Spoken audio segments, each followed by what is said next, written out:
Vivre avec la peur, c'est le sort des Congolais du Nord Katanga depuis des années. Après la fin officielle de la guerre contre les occupants rwandais en 2002, militaires et groupes de résistants congolais ont retourné leurs armes contre les civils.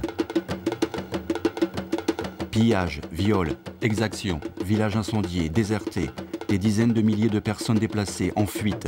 Cette violence frappe à huis clos, comme si elle était sans importance tant qu'elle ne déborde pas du Nord Katanga.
Kitenge est au centre d'une riche région agricole, longtemps considérée comme le grenier du Katanga.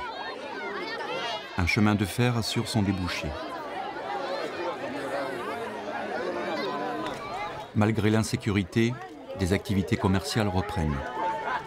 Mais la peur reste et les effets des violences continuent de marquer les victimes.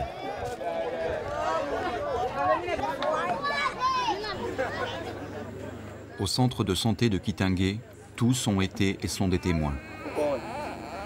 Durant les premiers mois de 2004, 70 000 personnes sont en fuite, 150 villages pillés.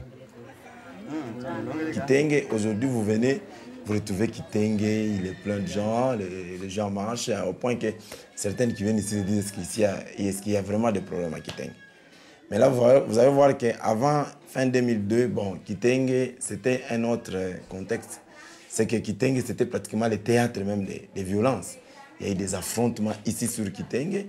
Et moi, j'ai eu la chance de voir des cartes tirées où vous voyez à la suite des affrontements, des maïmaïs étalés dans des hangars, et des choses qui ne semblaient pas beaux à voir, et même des témoignages qui vous confirment que quand vous êtes au niveau de la gare, là, vous avez des bananiers. Sous ces bananiers-là, il y a des corps qui ont été enterrés là à la suite de ces affrontements.